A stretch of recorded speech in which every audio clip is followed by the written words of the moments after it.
When we look back into the past, we usually think of history as a steady climb. Stone tools to bronze, farms to cities, books to machines, and finally to our modern age of satellites and electricity. But what if that path is not so simple? What if long before us there were civilizations far older than we imagine? Cultures that built, invented, and thrived, only to vanish, leaving behind little more than whispers in stone and puzzles buried in the ground. It may sound like the stuff of legend, but across the world, ruins, artifacts, and mysteries raise a quiet question. Was there an advanced civilization before us? This is not a tale of myths told around fires, nor of wild speculation shouted in books. It is a slow, careful walk through forgotten clues, ancient structures cut with impossible precision, maps drawn before coastlines were known, tools and ideas appearing ahead of their time. Tonight, we will explore these mysteries, not for answers, but for curiosity, for the simple wonder of wondering. And as always, this will be a calm journey, best listened to as you rest, perhaps with eyes closed, letting imagination drift between history and possibility. Welcome to Boring History for Sleep. If you'd like to continue exploring the forgotten and the mysterious in the gentlest way possible, don't forget to like and subscribe. So next time you're ready to wander into history before sleep, I'll be here waiting with another quiet story. Now, let's begin. What if the story of humanity is incomplete? What if the line we draw from past to present is not as straight as we imagine, but broken, curved, or even erased in places? This thought alone is enough to hold attention, because it whispers something both unsettling and thrilling. Maybe there were civilizations before us that lived, thrived, and vanished so completely that only faint traces remain. The idea lingers at the edge of possibility, half remembered in ruins, half guessed in discoveries that seem out of place. Tonight, as we drift through history, we are not searching for absolute proof. We are searching for wonder, the gentle realization that the past may be far stranger and richer than we think. Time is both a companion and a thief.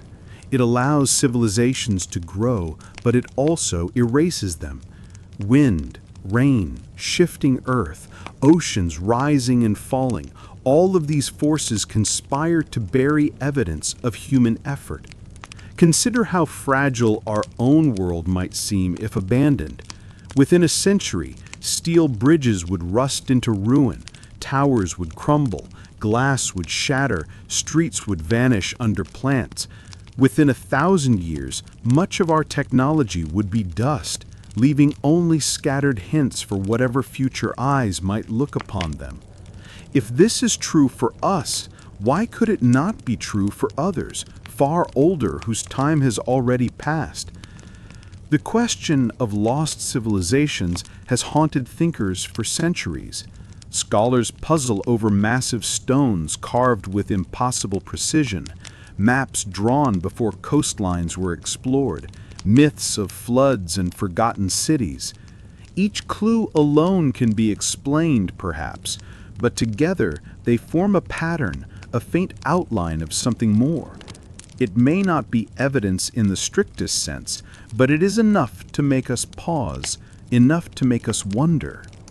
One reason this question holds us is scale. Human history, as we usually tell it, stretches back only a few thousand years. Cities rising in Mesopotamia, pyramids in Egypt, dynasties in China, empires in Rome. But beneath this thin slice lies deep time, tens of thousands of years of human existence, and millions more in which Earth itself shifted and changed. If civilizations rose and fell in those hidden centuries, what would remain? Perhaps little more than stones too heavy to move, maps copied again and again without their origin known, or stories passed down so long they lost their context. The silence of time makes room for imagination, and imagination begins to ask, what if? Another reason is the feeling of mystery we find in ruins. Walk through a landscape where massive blocks of stone are fitted so tightly a knife blade cannot slip between them. See pillars carved from single pieces of rock, lifted to heights we struggle to replicate even today. Who built these? How and why? The accepted answers often feel incomplete, not because scholars lack skill, but because so much evidence has already vanished. And in that absence, possibility grows. Could these be the remains of civilizations older than we admit? Remnants of knowledge forgotten? We may never know, but the very act of asking binds us to the people of the past, who surely wondered about those who came before them. It is also human nature to imagine cycles. We know that rivers flood and recede, seasons turn, forests grow and fall. Why not civilizations too? Perhaps we are not the first to rise so high. Perhaps others reached heights, then fell into silence, leaving only faint echoes. To think this way is not merely fantasy, it is humility. It reminds us that time does not preserve greatness unless it is constantly renewed. The puzzle of time is not only about ruins or artifacts, it is about ourselves. We long to believe we are unique, that our progress is unmatched, but we also sense the fragility of what we have built. That is why stories of lost civilizations resonate so deeply.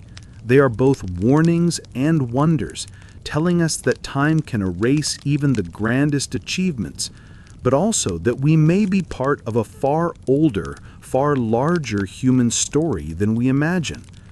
So, as we begin this journey into the question of advanced civilizations before us, let us hold two truths at once: that evidence must be weighed carefully, and that imagination is not the enemy of history, but its companion.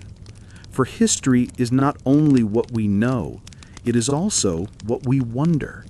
And tonight, as we drift into sleep, we will walk gently through that wonder, pausing at clues and mysteries, not to solve them, but to let them remind us that the world is older, stranger, and richer than we can ever fully see.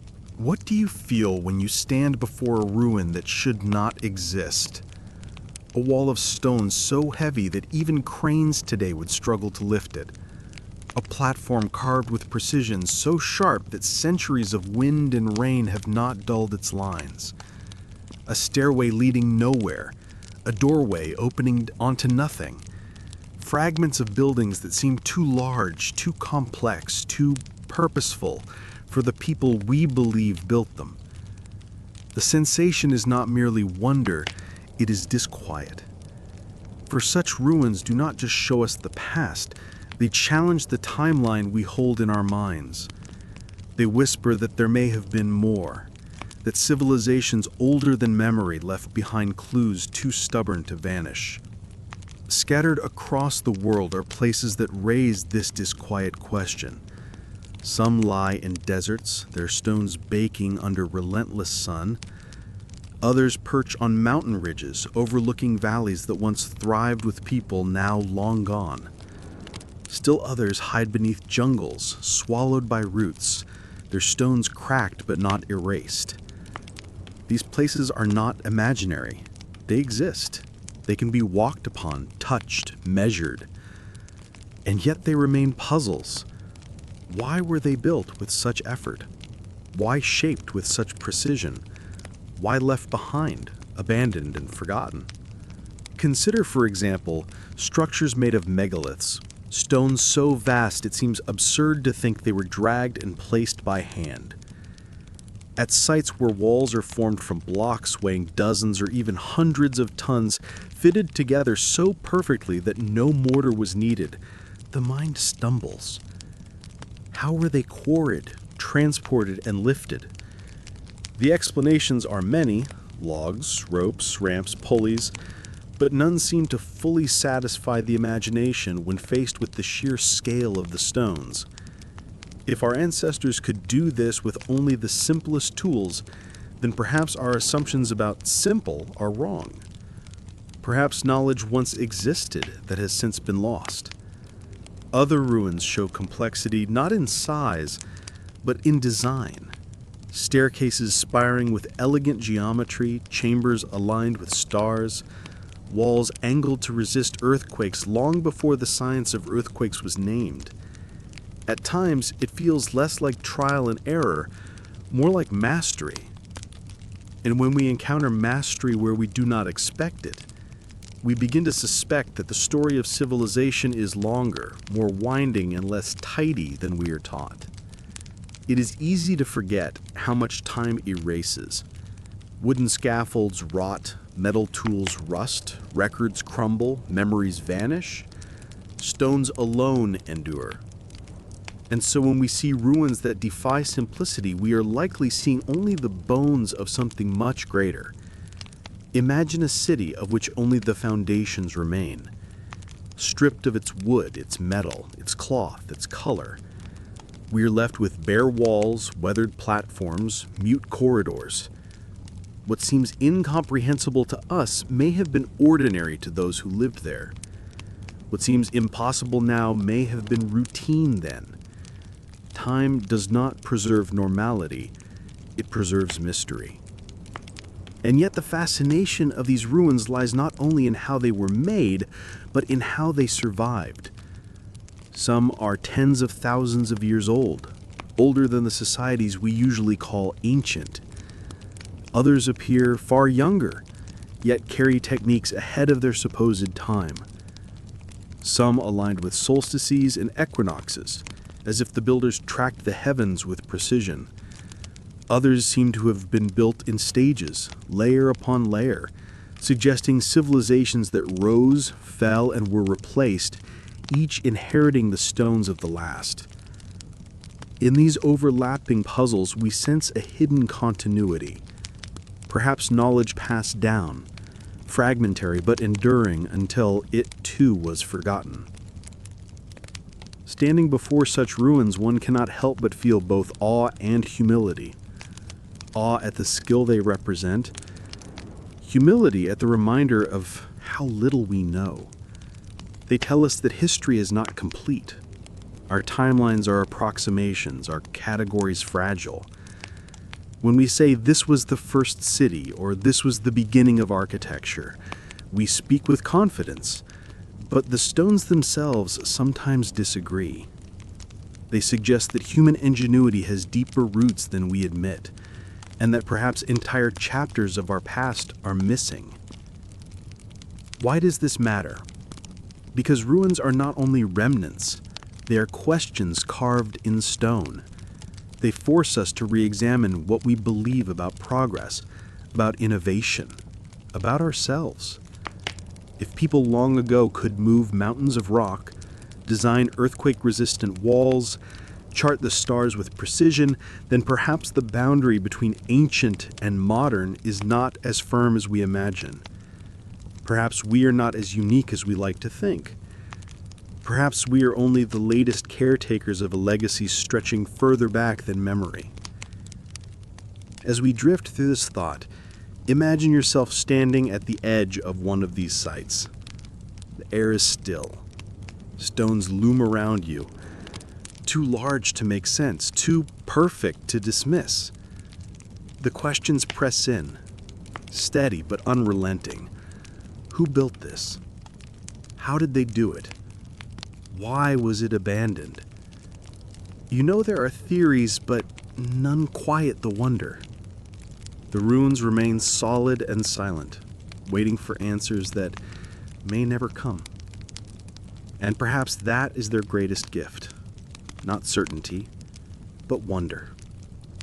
They invite us to look back not only with knowledge, but with imagination. They remind us that history is not finished, that the past is still unfolding beneath soil and stone, and that the ruins we see today may be only the surface of a story older than memory itself.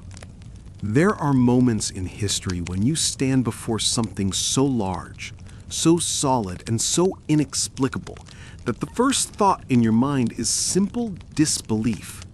How could this exist? How could human hands, thousands of years ago, without cranes, engines, or modern steel, carve, transport, and position stones that weigh as much as small buildings? Megaliths, literally great stones, are scattered across the world, silent monuments that seem to defy the timeline of human progress. They sit in fields, on hillsides, deep in jungles, on windswept coasts, and on mountain plateaus, as if deliberately placed to mock our assumptions about what was possible in the distant past. Imagine a block of stone so heavy that even the most powerful cranes of our age would strain to lift it, and then imagine it cut, shaped, and placed precisely into a wall or platform by people we assume had only ropes, wood, and determination. Megaliths are not rare curiosities, they are abundant. From Stonehenge in England to Baalbek in Lebanon, from the Moai statues of Easter Island to the forgotten stone circles of Africa, they appear in countless places, each a puzzle without a clear answer. And the more we look at them, the more puzzling they become. Take Stonehenge, for example.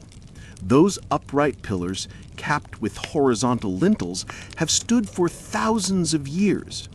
Each weighs many tons, quarried from locations miles away, somehow transported across rough terrain, then raised upright and locked into place with mortise and tenon joints carved into solid rock. To stand there is to feel a presence, not just of stones, but of intent, deliberate design, deliberate effort. Why?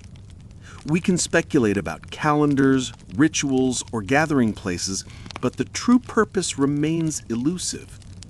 What is certain is that it was not accidental. It was an undertaking of astonishing coordination, knowledge, and endurance. Then consider Baalbek in modern Lebanon. In the ruins of an ancient temple complex lies the Stone of the Pregnant Woman, a block estimated to weigh more than 1,000 tons. Nearby are others, only slightly smaller, cut with precision, lying as if waiting to be moved. How were they quarried, transported, and placed? Theories abound: ramps, rollers, massive teams of laborers, but none fully explain how blocks heavier than modern locomotives were lifted and set into place without mechanical assistance. To see them is to feel time blur, as if the stones themselves are laughing at our insistence that the past was simple. Across the ocean, the Moai of Easter Island stare with impassive faces, their massive stone heads and torsos rising from the earth. Each statue weighs many tons, carved with detail, and somehow transported miles from quarry to coast. Legends speak of them walking across the island, a poetic metaphor that hints at techniques of rocking and balancing. But whatever the method, the achievement remains staggering. And this on an island isolated in the Pacific with limited resources, where we assume people lived simple lives. Clearly, their lives were anything but simple. In South America, sites such as Sacsayhuaman in Peru show walls of stone blocks cut with such precision that they fit together without mortar, their edges interlocking in irregular shapes like a giant stone puzzle. The blocks are enormous, some weighing over 100 tons. yet they are fitted so tightly that even today a knife blade cannot slip between them. The stones are not simple rectangles, but complex polygons, each carved to match its neighbors, resisting earthquakes for centuries. To walk along these walls is to walk in the presence of forgotten mastery. Even in less famous places, megaliths abound. Stone circles dot the British Isles, menhirs stand tall in Brittany, dolmens stretch from Korea to Ireland, passage graves align with solstices, and standing stones rise in Africa, the Middle East, and India. They are so widespread that it is difficult to dismiss them as isolated anomalies. Clearly, the urge to shape massive stones was nearly universal. But why? Was it spiritual, astronomical, social, or practical? Each site offers hints, but never certainty. What unites them is their stubborn defiance of simplicity. They should not exist, at least if we imagine the past as primitive and unsophisticated. But the past was not primitive. It was inventive, determined, and in many ways mysterious. The builders of megaliths may not have had machines, but they had knowledge. They knew leverage, balance, teamwork, and perhaps techniques we no longer understand. And once we admit that, we begin to see them not as anomalies, but as evidence of something larger, a pattern of human effort that reached heights we have forgotten. The mystery deepens when we consider how little we know about the builders themselves. In many cases, their names are lost, their languages forgotten, their stories erased. The stones remain, but the people do not. The builders of Stonehenge left no written record. The masons of Sacsayhuaman left no explanation of their methods. The carvers of Easter Island left only legends. Time has stripped away the context, leaving only the stones. And so we are left to guess, to imagine, to wonder. And perhaps that is the true gift of megaliths. They remind us that history is not complete, that progress is not linear, that human ingenuity stretches back further than we know. They whisper that civilizations may rise and fall, but their stones endure, heavy and silent, carrying questions across centuries. They are not just ruins. They are puzzles carved into the landscape, daring us to underestimate the past. So tonight, as you rest, imagine yourself standing in a field at dusk before a towering stone placed by hands long gone. The air is cool, the light fading, the stone casting a long shadow across the grass. You place your hand on its rough surface, feel the weight of centuries, and wonder, who placed this here, and how? The answer does not come, but the question is enough. For in that question lies the quiet recognition that the world is older, deeper, and more mysterious than we allow ourselves to believe.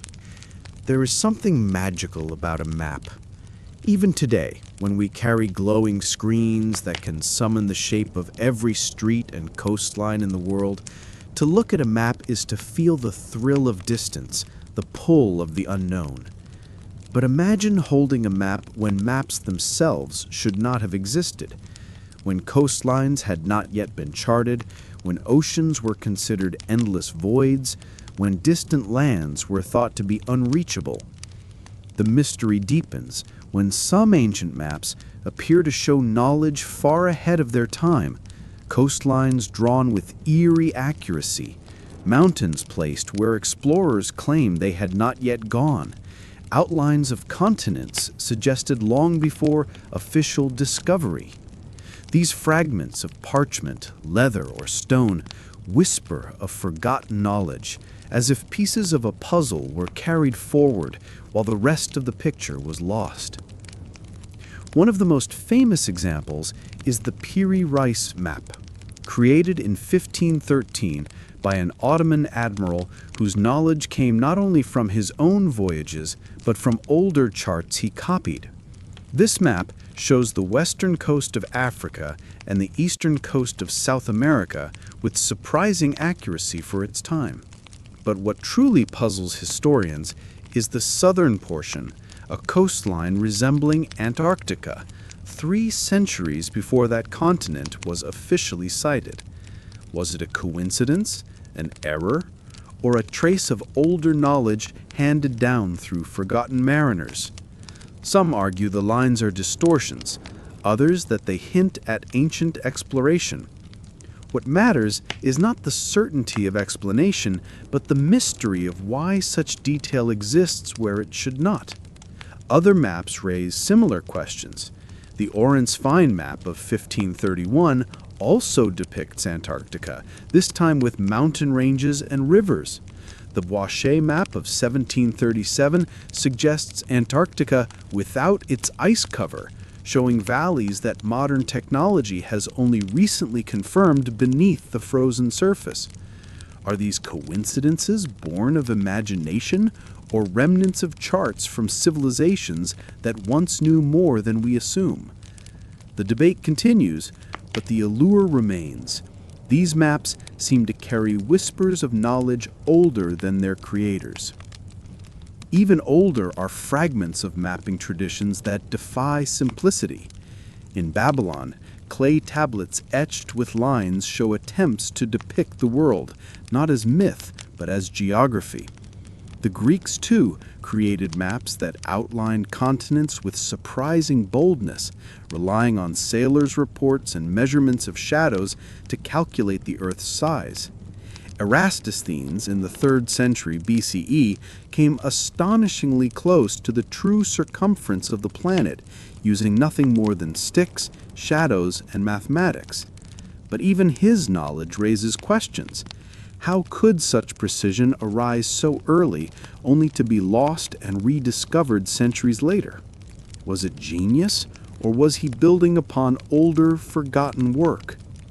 Some maps are more symbolic than literal, yet they still hint at deeper understanding.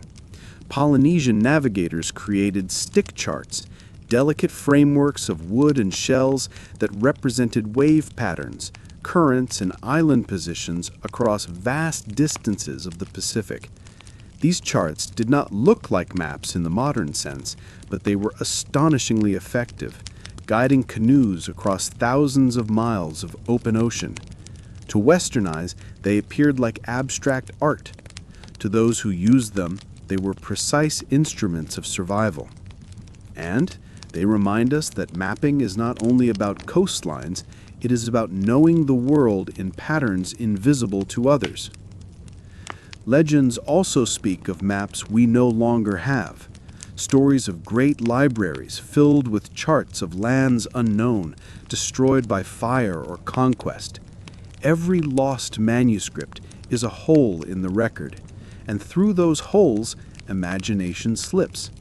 If just a few survived, like the Piri Reis map, might they not be fragments of a larger, older tradition? Perhaps ancient sailors charted coastlines long forgotten, their maps copied and recopied until their origins vanished. Perhaps knowledge was more widespread, then collapsed, leaving us only scraps. What fascinates us is not only the maps themselves, but what they imply. To draw a coastline with accuracy requires not only travel, but measurement, patience, and recording. To pass that drawing forward requires institutions, schools, libraries, traditions of knowledge. Each mysterious map hints at networks we cannot see, societies that valued exploration enough to record it, and whose work may have outlasted their names. Why then do such maps unsettle us? Because they suggest that history may not be a simple story of steady progress. If coastlines were charted centuries before official discovery, then perhaps exploration happened earlier or more often than we think. If Antarctica appears on ancient maps, then perhaps humans once knew more of the South than we allow. If Polynesian navigators could cross thousands of miles without compasses or sextants, then perhaps the human mind, unaided by machines, was capable of feats we underestimate. Each possibility pulls at the thread of certainty, unraveling the neat timeline we prefer. Yet perhaps the most important truth is simpler. Maps are memory. They capture not only land and sea, but imagination, rumor, and fragments of journeys. A map that seems impossibly advanced may not be proof of a lost civilization, but it is proof of curiosity. Proof that human beings have always reached further than their tools, always sought to capture what lay beyond the horizon. Even if they were wrong, even if coastlines were distorted, the act of drawing was itself a leap into the unknown. That leap is as powerful as any accuracy.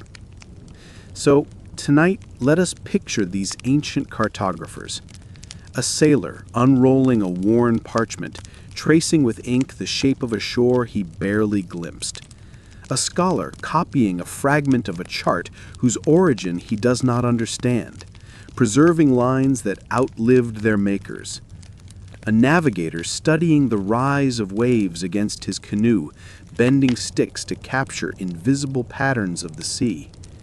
Each is forgotten, their names erased, but their work endures in scraps of maps that should not exist, or at least not in the time they appear. And perhaps that is the lesson of these strange maps.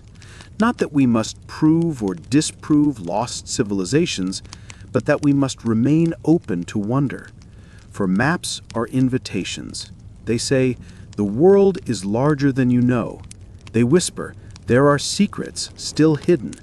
And they remind us that even in the past, long before satellites and surveys, people were charting, drawing, imagining, reaching beyond the horizon, leaving behind lines that still puzzle us today.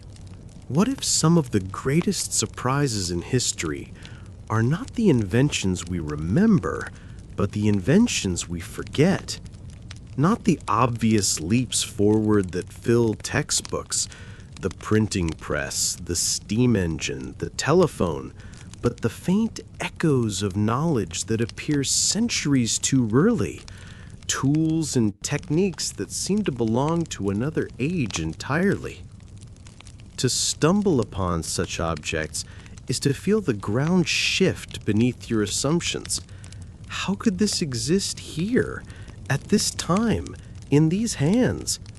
The question unsettles because it suggests that knowledge is not a simple line of progress, but a cycle of remembering and forgetting, flashes of brilliance lost in the shadows of time.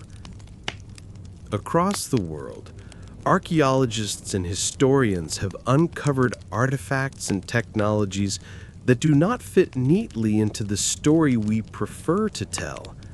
They are not always dramatic, but they are stubborn. They whisper of experiments, of mastery, of understanding far beyond what we expect of their eras. Consider, for instance, the Antikythera mechanism, pulled from a shipwreck off the coast of Greece. Corroded, fragmented, almost lost to the sea, it was at first thought to be nothing more than a lump of bronze. But when studied, it revealed itself to be something astonishing, a gear-driven machine built over 2,000 years ago, capable of predicting eclipses, tracking planetary movements, and functioning like a mechanical computer. For centuries, we believed gears of such precision belonged only to the modern world. Yet here was proof that ancient craftsmen not only imagined such complexity, but achieved it. And then the knowledge vanished, only to be reinvented 1,000 years later. Other echoes are simpler, but no less striking. Ancient drills, for example, have been found to cut stone with surprising precision. Grooves on granite blocks in Egypt and India suggest the use of tubular drills and lathes, tools we associate with modern workshops, not with people armed only with copper chisels. The debate continues. Were these marks the result of long, patient labor with hand tools, or evidence of techniques more advanced than we assume? Either way, the question lingers. To leave behind such traces is to hint at knowledge we cannot fully reconstruct. Metallurgy provides another set of puzzles. In India, the iron pillar of Delhi has stood for over 1,600 years without rusting, despite exposure to monsoon rains and searing heat. Modern science has explained this as the result of the unique composition of metals and a protective oxide layer, but the fact remains, ancient smiths achieved something that would challenge even modern foundries. In other places, swords and tools were forged with alloys whose recipes were carefully guarded and, in many cases, eventually lost. Damascus steel, famed for its strength and distinctive patterns, emerged in the Middle East centuries ago, its exact method of production forgotten until modern metallurgists attempted to rediscover it. Woot steel from India, similarly legendary, was traded across continents, shaping not only weapons, but entire economies. These were not the accidents of primitive forges. They were the products of experimentation, refinement, and knowledge as sophisticated in its time as any industrial process today. Even in construction, echoes of advanced technique appear. The way some ancient builders cut and transported massive stones remains a mystery, not because it is impossible, but because it defies the tools we attribute to their era. At sites in South America, blocks of stone fit together in irregular but perfect patterns, resistant to earthquakes for centuries. At others, walls rise in straight lines so precise they seem laser-cut.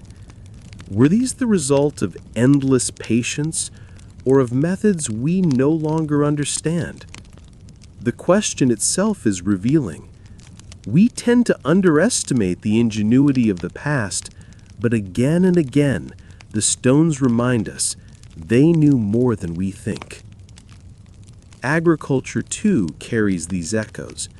In the Americas, complex irrigation canals, terraces carved into mountains, and soil enrichment techniques, such as terra preta, artificially created fertile soil in the Amazon, show mastery of land management that rival modern systems.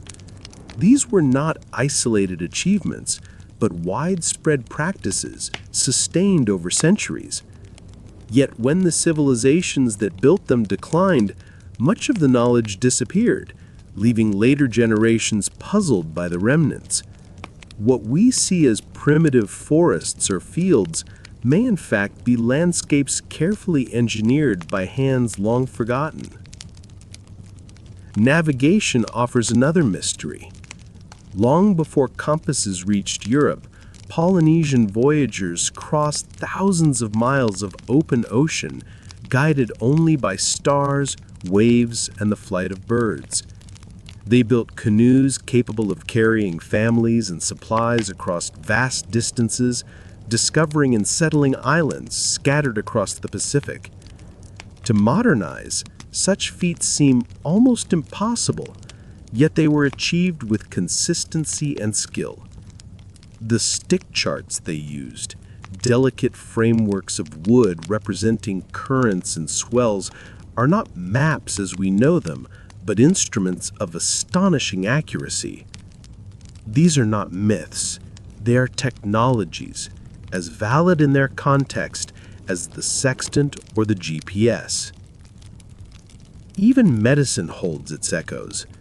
Ancient surgeons in India practiced cataract surgery, using needles to dislodge clouded lenses from the eye, a technique that echoes procedures still in use today. Trepanation, the opening of the skull to relieve pressure or treat injuries, was practiced in many cultures, with evidence that patients often survived. Herbal remedies, tested over centuries, form the basis of countless modern drugs. To dismiss these practices as superstition is to ignore the precision and observation they required. They were not always successful, of course, but they show that the pursuit of healing is as old as humanity itself, and sometimes far more advanced than we credit. What unites all these examples is not certainty, but possibility. The Antikythera mechanism does not prove the existence of a lost high-tech civilization, but it proves that knowledge can appear, flourish, and vanish. The iron pillar does not rewrite history, but it reminds us that techniques can be forgotten as easily as they are discovered. Polynesian navigation does not demand the satellites, but it shows that mastery of the natural world can rival any machine. Each case is an echo, faint but undeniable, of brilliance beyond its age. And so we return to the larger question. Why do these echoes haunt us? Because they challenge the neatness of our story. We prefer to believe that progress is steady, one step leading inevitably to the next. But history, like time itself, is uneven. Knowledge rises, collapses, is forgotten, and sometimes rediscovered centuries later. The past is full of false starts, of sparks that flared and went dark. To imagine lost civilizations is to acknowledge this rhythm, that we may not be the first to climb, and perhaps not the last to fall. As you drift into sleep, imagine the fragments once more. A corroded bronze gear pulled from the sea, a sword glinting with patterns no smith today can perfectly reproduce, a stone wall carved with impossible precision, a canoe gliding across the endless Pacific, guided only by waves and stars. These are not myths, they are technologies, as valid in their context as the echoes, faint but undeniable. They remind us that the past is not silent. It still speaks if we are quiet enough to listen. What if the greatest destroyer of civilizations is not war, not famine, not even time itself, but water? Imagine a wall of waves sweeping across a coast, swallowing homes, fields, temples, and memories in hours. Imagine rains that do not stop for months, rivers bursting, seas surging, entire valleys disappearing beneath the flood. Now imagine that this did not happen once, but again and again across the ages, each time erasing more than people, erasing knowledge, erasing history. If we ask why so much of the past feels missing, why so many ruins stand isolated and unexplained, perhaps the answer lies not in mystery, but in nature itself. Perhaps civilizations rose, flourished, and were drowned. Floods are not rare. They are among the most common disasters on Earth. Rivers flood every year. Coastlines shift. Storms batter shores. But sometimes floods are so vast, so catastrophic, that they leave permanent scars. Geologists speak of megafloods, events so massive they reshape landscapes, carve canyons, and scatter boulders like pebbles.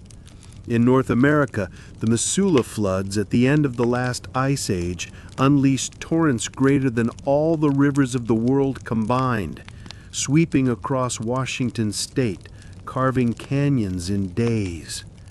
In Europe, the bursting of ice dams drowned valleys beneath new lakes. In Asia, monsoon rains, swollen beyond measure, consumed entire plains. These events are not speculation. The evidence lies in rocks, sediments, and scars visible from space. And if floods could erase landscapes, why not societies? Archaeologists point to coastal cities now beneath the sea. Off the coast of India, divers have found traces of structures lying in shallow waters, hints of walls and streets drowned long ago. In the Mediterranean, parts of ancient settlements rest below the waves, evidence of land lost to rising seas. Even in the Americas, legends and ruins hint at places swallowed by water. Some of these are small, others vast, but all tell the same story. Water advances, and people retreat or perish. Why do we wonder if entire civilizations vanished beneath floods? Because water leaves so little behind. Fire leaves ash, earthquakes leave rubble, but floods wash evidence away. Wood rots, metals corrode, stones scatter.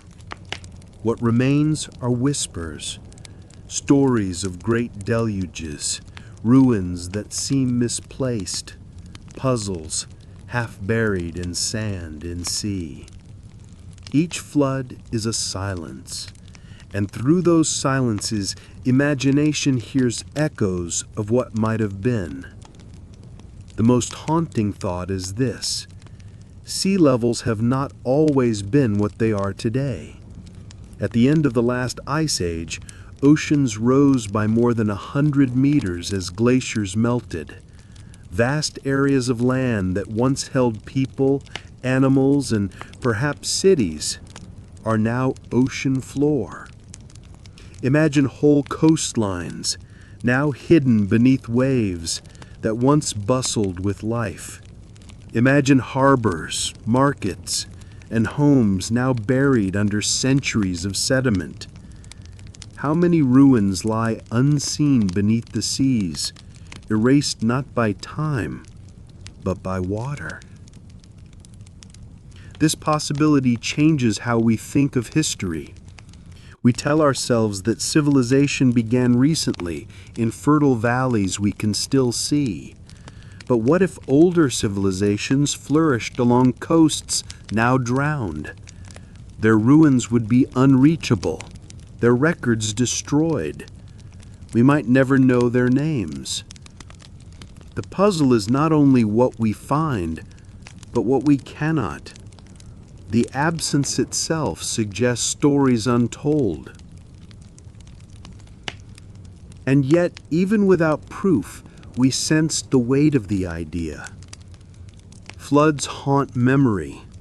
They appear in myths and oral traditions across the world, not as coordinated stories, but as shared experiences.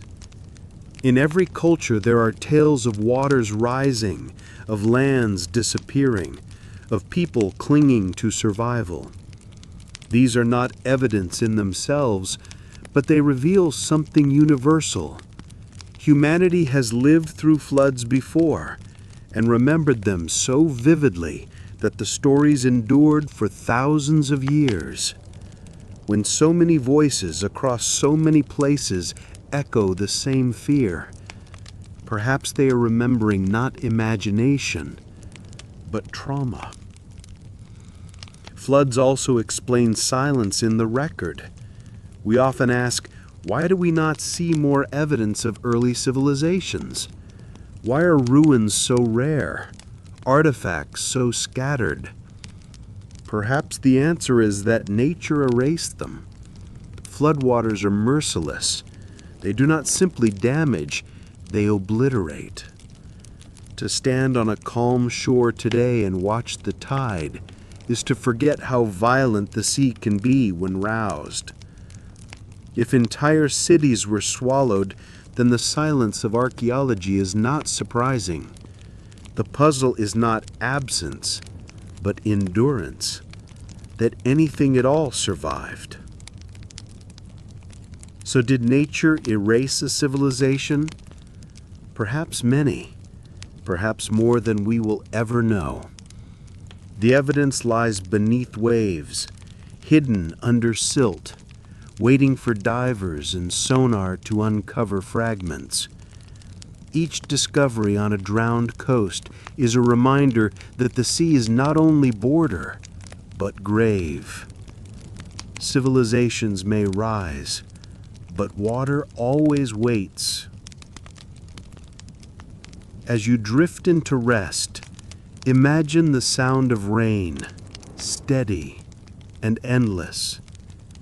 Imagine rivers swelling, seas advancing, waves pounding.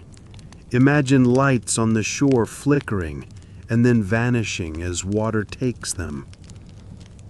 Somewhere in that darkness, knowledge is lost, forever. And yet, in the quiet after, survivors begin again, rebuilding, reimagining, leaving us only fragments and questions. Perhaps the true history of humanity is not one of steady rise, but of cycles, of building, of flooding, of forgetting, of starting anew. The floods remind us of humility. We are not above nature and never have been. And as we wonder about advanced civilizations before us, we must remember that the greatest eraser is not time, nor conquest, but water. Silent, patient, and absolute. What would you think if you walked across a quiet field and were told that just a few meters beneath your feet, an entire city lay hidden? Streets once crowded with voices, homes where families lived, marketplaces full of sound and color, all buried, all silent, waiting for centuries to be remembered. Or imagine sailing across calm seas, unaware that below the waves lie stone walls, drowned harbors, roads that once echoed with footsteps. These are not fantasies. They are truths scattered across the world. Cities have been lost to earth and to water, erased by time, disaster, or the slow drift of nature. Some have been rediscovered. Many more remain concealed, their stories untold. To speak of buried cities and forgotten shores is to speak of the fragile nature of civilization itself, and to wonder how much of our story still lies unseen beneath soil and sea. The fascination of buried cities begins with their silence. A ruin we can see above ground tells us at least part of its story, but a city entombed is a different kind of puzzle. It is a time capsule. When archaeologists uncover such places, they find objects left where they fell, meals uneaten, tools abandoned mid-task, footprints preserved in ash or clay. It is as if time itself paused, froze a single moment, then sealed it away. To stand in such a place is to feel not only history, but immediacy, as though the people who lived there only just left. Some of the most famous examples are reminders of how suddenly disaster can erase. Think of towns swallowed by volcanic eruptions. Whole communities, homes and workshops vanished beneath ash and rock, only to be uncovered centuries later. Streets reappear, frescoes glow with color, and household items sit in place as if waiting for their owners to return. The violence of nature destroyed, but it also preserved, protecting details that would otherwise have faded. Such places are eerie, not because they are ruins, but because they are so intact, so alive, even in silence. But burial is not always sudden. Often it is the slow work of earth itself. Rivers shift, floods lay down layers of silt, winds carry dust, and over generations, cities are gradually swallowed. What begins as a thin cover of soil becomes a hill, and in time, the memory of the city vanishes. Farmers plow fields above, villages rise nearby, unaware that beneath their feet lie walls, courtyards, streets. Archaeologists call such mounds tells, and across the Middle East and beyond, hundreds of them hide forgotten cities. To dig into one is to peel back the layers of centuries, each stratum revealing a different age, a different population, a different story. One city built upon another, then another, until the past becomes a layered puzzle. The sea, too, is a master of concealment. As waters rise and coastlines change, harbors and towns sink. Along the shores of the Mediterranean, divers have found columns and stone blocks beneath the waves, remnants of once thriving ports. In India, near the city of Dwarka, submerged ruins stretch across the seabed, their walls suggesting a settlement drowned thousands of years ago. In Japan, near Yonaguni, curious stone formations lie under the water. Some say natural, others argue human-made, perhaps remnants of a city swallowed by the ocean. Whatever their origins, they remind us that coasts are not fixed. The line between land and sea is fragile, and what lies beneath the waves may be as rich with history as what stands above them. Forgotten shores often hold the greatest mysteries. During the last ice age, sea levels were far lower than today. Vast tracts of land now underwater were once fertile plains, home to people, animals, perhaps entire cultures.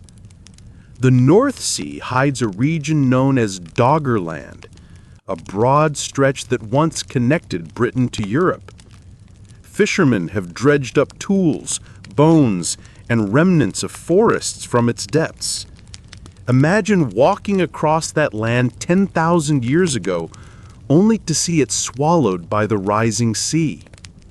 How many other Doggerlands lie hidden, their traces yet undiscovered?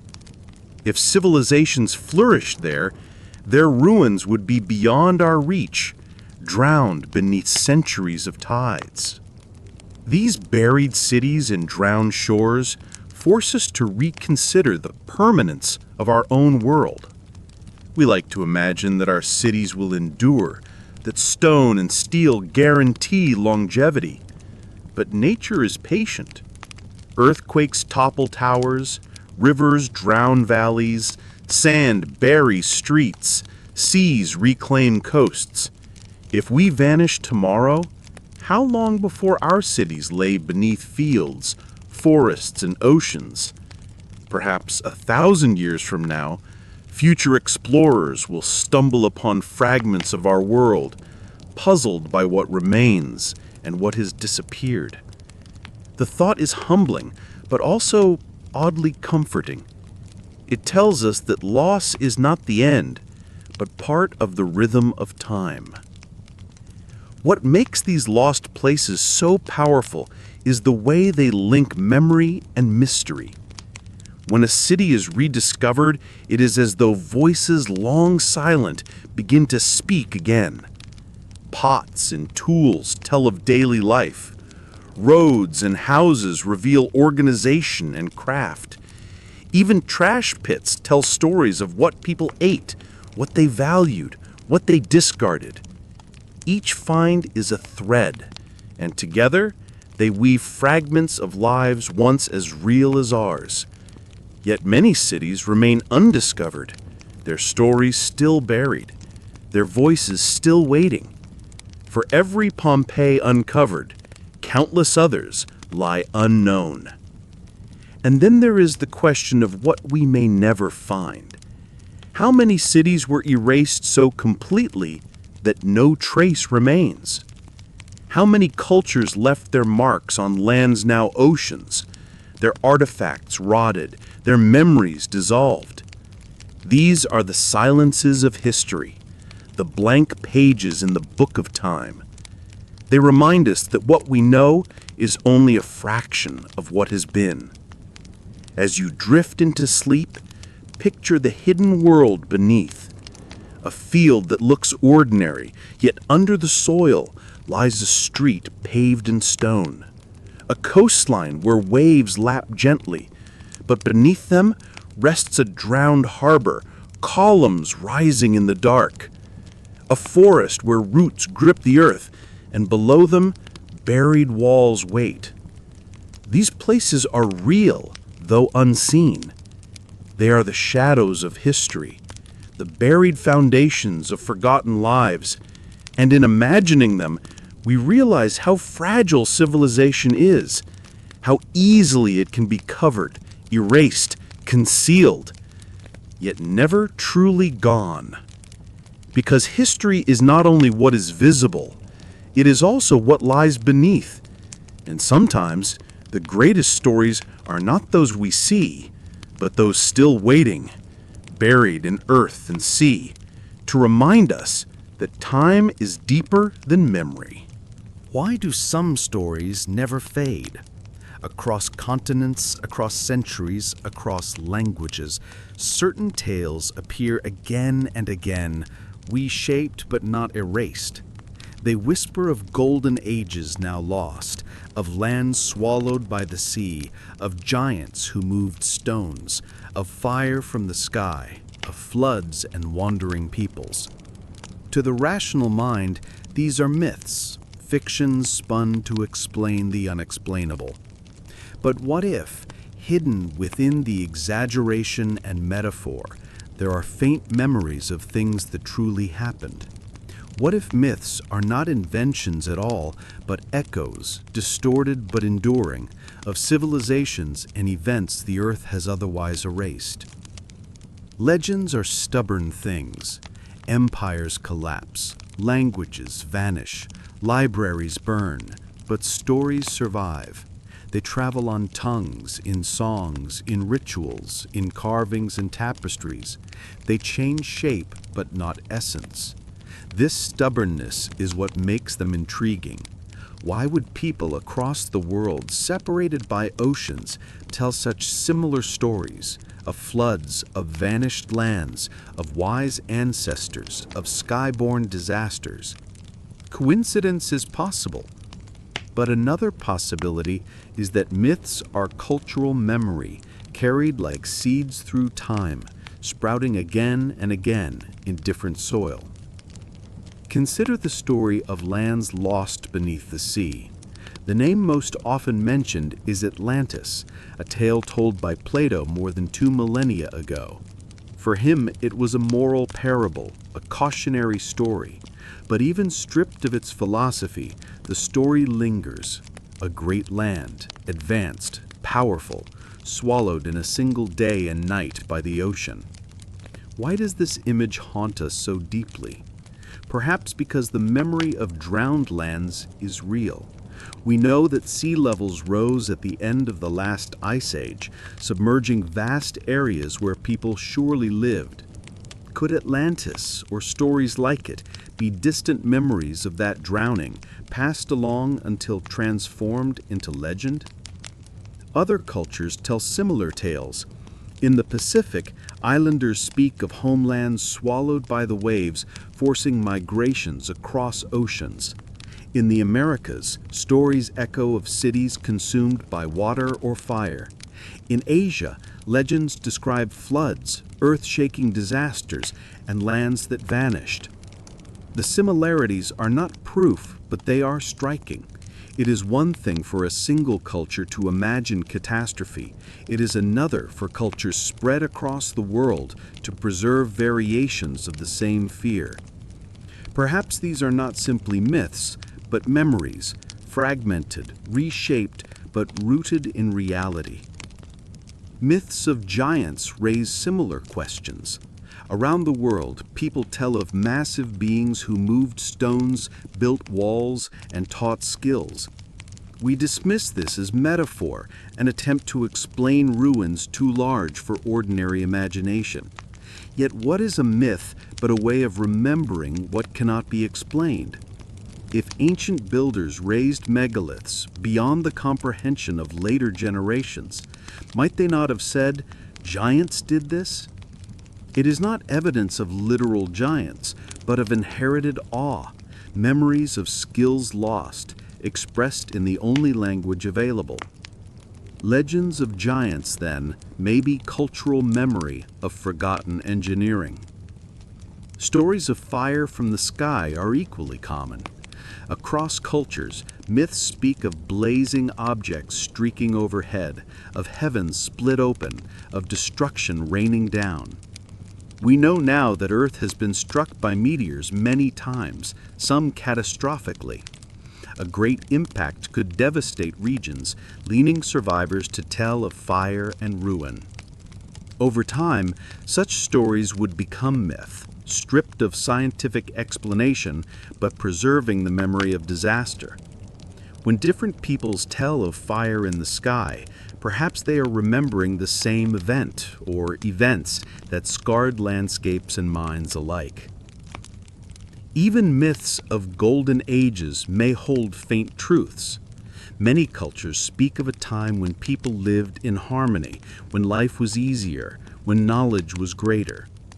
Such stories could be nostalgia, but they could also be echoes of real periods when a civilization flourished only to decline. To later generations, that decline would feel like a fall from paradise. Memories of prosperity and order carried forward would harden into stories of the lost age, a time when the world was better. The persistence of myths across the world is what makes them so compelling. They are not identical, but they rhyme. They carry motifs: water, fire, giants, lost lands, golden ages that repeat too often to ignore. Scholars debate whether this is coincidence, psychology, or diffusion of stories across migrating peoples. But for those who listen closely, myths may be more than fiction. They are fragments of memory, encoded not in writing, but in story, surviving where ruins and records could not. Imagine a family huddled by fire thousands of years ago, telling children about the flood that forced their ancestors to flee. Imagine a storyteller carving a tale into wood, describing fire from the sky he once saw as a boy. Imagine a people explaining to themselves the colossal stones left by their forebears. Giants must have built this. It is not evidence of literal giants, but of inherited awe, memories of skills lost, expressed in the only language available. As we drift through these legends, it becomes clear that they are not only stories of the past, they are warnings. Floods remind us that water erases. Fire from the sky reminds us of nature's unpredictability. Lost lands remind us of the fragility of civilization. Giants remind us not to underestimate what human beings can build. Golden ages remind us of the cost of decline. Each myth, whether factual or not, carries wisdom across centuries, teaching in story what cannot be carried in stone. So tonight, as you listen, imagine the persistence of voices across time. Hear the echoes of islanders speaking of their drowned homeland. Hear the whispers of shepherds pointing at great stones saying they were set by giants. Hear the tales of elders remembering fire that split the sky. These are the myths that refuse to die, not because they are fantasy, but because they carry something essential: memory. Perhaps we will never know exactly what they describe. Perhaps they are metaphors, perhaps distortions, perhaps exaggerations.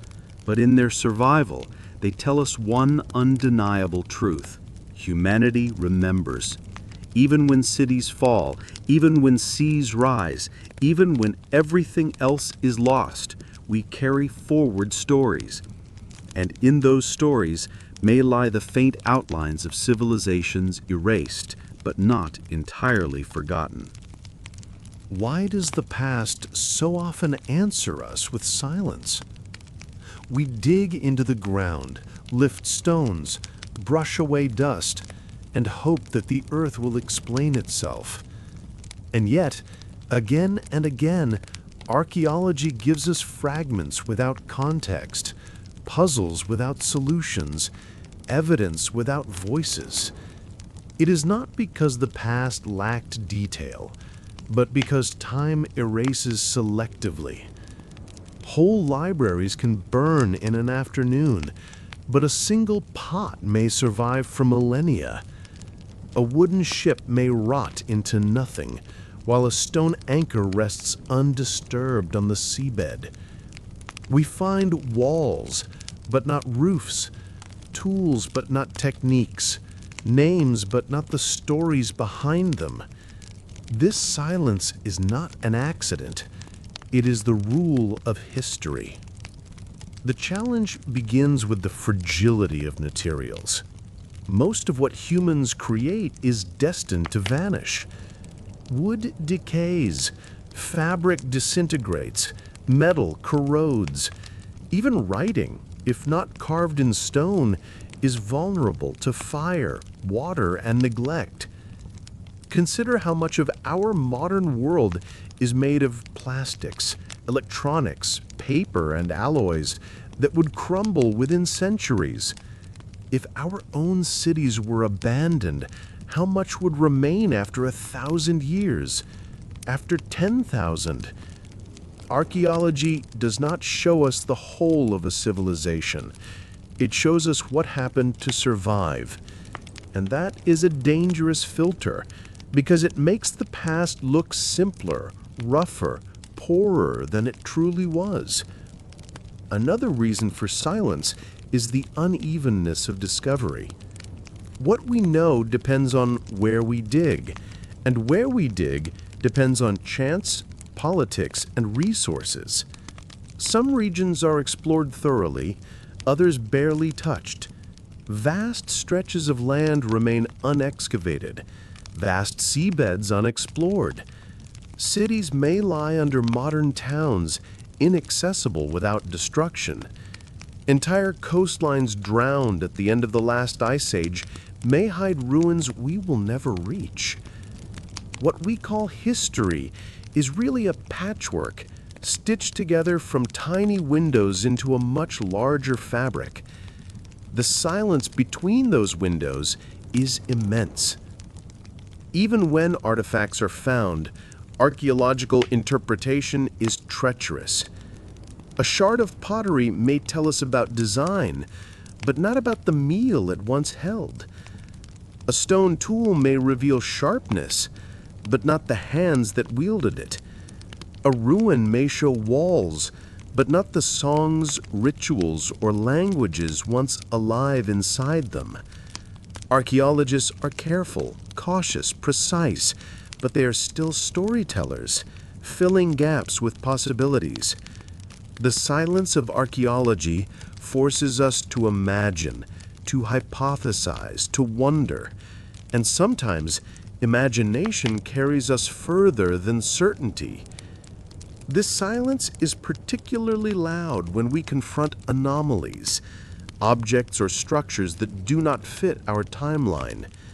A mechanism with gears too precise, a map showing coastlines too accurate, a stone cut with methods we cannot replicate easily today. In such cases, the silence deepens, because we lack the surrounding evidence to explain. Was this object common or rare? Was it the product of a single genius or a widespread tradition? Did it belong to a lost civilization, or was it a spark of brilliance ahead of its time? Without context, we cannot say, and so the silence swallows certainty, leaving only questions. But silence is not emptiness. It has texture. It tells us that knowledge is fragile, that progress is not guaranteed, that civilizations can rise and vanish without leaving more than a whisper. It reminds us of the humility we must bring to history. We want answers, but often the best we can have are clues. And those clues tell us not only about the past, but about ourselves, about our longing for continuity, our fear of loss, our desire to believe that the past was as rich and complex as the present. The unanswered questions are many. How did ancient builders move stones weighing hundreds of tons? How did navigators cross oceans without compasses? How did metallurgists achieve alloys whose secrets we still struggle to duplicate? How did farmers in harsh climates produce surpluses that fed cities? How many civilizations were lost beneath rising seas or shifting deserts? Each question lingers. Each question matters. But answers remain elusive. Not because there are none, but because time is cruel and silence is thorough. And yet, this silence is not despairing. It is also inspiring. It leaves room for wonder, for imagination, for curiosity. If archaeology told us everything, history would be a closed book. But because it speaks in fragments, we lean closer, listen harder, dream more boldly. We reconstruct lives from shards, connect dots across centuries, weave stories that may never be fully proven, but carry the spirit of exploration. The silence is frustrating, yes, but it is also what makes history alive. So tonight, as you rest, consider the vast silence beneath our feet and seas. Picture countless cities, markets, and workshops erased, leaving only faint traces. Picture voices that once filled valleys and coasts, now reduced to whispers in legend. Picture artifacts lying buried still, waiting to surface, waiting to break the silence. The questions remain unanswered, but perhaps that is the point. The silence of archaeology is not a void to be filled, but a reminder of mystery, of humility, of how little we know. And in that silence lies the beauty of history itself, the beauty of wondering. What do we really seek when we search for lost civilizations? Proof of their existence or a reflection of ourselves? The stones, the maps, the myths, the anomalies, they fascinate us, but perhaps their greatest power is not in what they reveal about the past, but in what they reveal about our present. The idea that there might have been advanced civilizations before us, erased by floods, buried under soil, forgotten beneath the sea, is more than a historical question. It is a mirror. It shows us how fragile our own world is, how dependent it is on memory, and how easily time can silence everything we build. The tension between imagination and evidence lies at the heart of this mystery. On one side, evidence, ruins, artifacts, patterns, scientific analysis. On the other side, imagination, speculation, stories, wonder. Too much imagination and we drift into fantasy. Too much evidence without imagination and we reduce history to dry fragments. The truth, perhaps, lies in the balance. For imagination is what pushes us to ask questions, to notice anomalies, to connect dots. Evidence is what anchors us, what keeps the wonder from becoming delusion. Together, they keep history alive, not as a closed book, but as a living conversation. When we look at megaliths too heavy for explanation, maps that seem to know too much, myths that echo across cultures, or technologies that appear too advanced, we feel the pull of imagination. Maybe there were others before us. Maybe they knew things we forgot. Maybe we are part of a cycle, not the pinnacle. And then evidence steps in, weighing possibilities, seeking proof, reminding us to be cautious. Yet even evidence cannot silence wonder. For every question answered, new questions emerge. Why here? Why then? Why at all? This balance teaches us humility. Our civilization, with satellites and skyscrapers, feels unshakable. Yet so did others once. They too built monuments, cultivated knowledge, traded, traveled, imagined themselves permanent. And yet, time swallowed them. To study lost civilizations is to confront our own impermanence. It whispers, you too can be forgotten. The rust, the sea, the soil, the flood, they wait for you as they waited for all who came before. This is not a threat, but a truth, and in accepting it, we find perspective. But there is also inspiration. If civilizations before us could achieve wonders with tools we call simple, then human potential is vast. Knowledge does not belong to us alone. It is a flame carried across generations, sometimes blazing, sometimes flickering, sometimes going dark, only to be rekindled. We are part of that chain.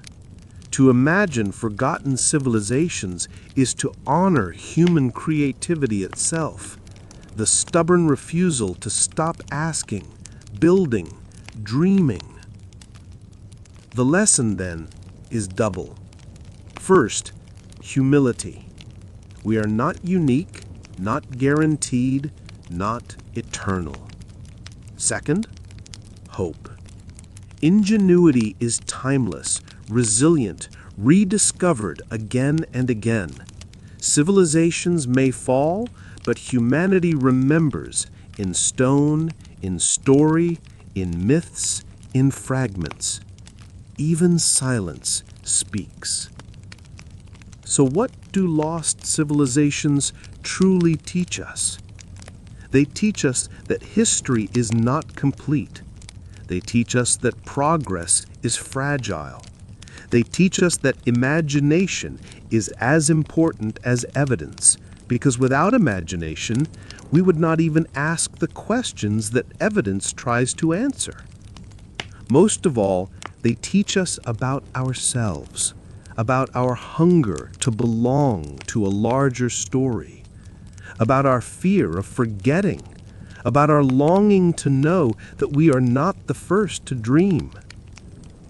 As you rest tonight, think of this balance. Imagine the ruins beneath the soil, the cities beneath the sea, the myths whispered across generations.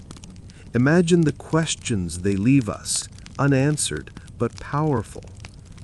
Between imagination and evidence lies the mystery of lost civilizations, and in that mystery lies a reflection of us all. The journey we have taken tonight has carried us through ruins older than memory, stones that should not exist, maps that seem to know too much, tools that echo beyond their age, floods that may have erased whole worlds, cities buried beneath soil and sea, and legends that refuse to die.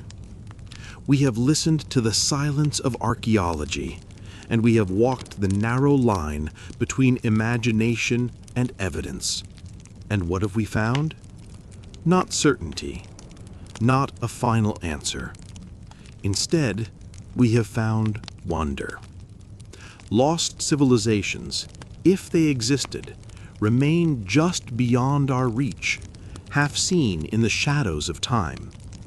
Their traces may be drowned, buried, or scattered, their knowledge erased by water, fire, and centuries. Yet even in their absence, they teach us something vital. They remind us that progress is fragile, that memory is fleeting, and that no society, no matter how advanced, is immune to the patience of nature.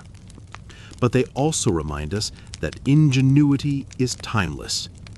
Again and again, humanity has found ways to build, to explore, to imagine. Whether or not there were civilizations before us, we know that the capacity for brilliance is ancient, shared, and enduring.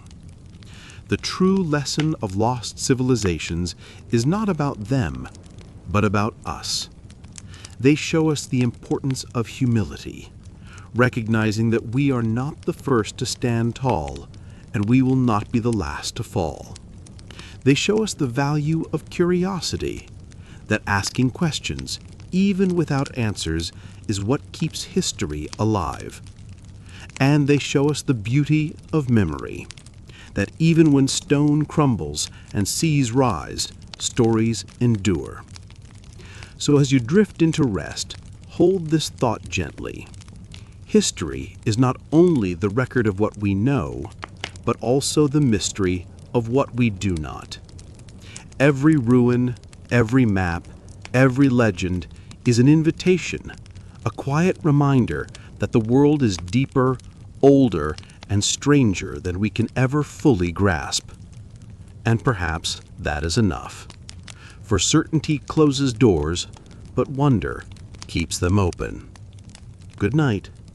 May the whispers of forgotten civilizations stay with you only as long as you need them, soft, steady, and calming, before they too fade into silence, carrying you into sleep.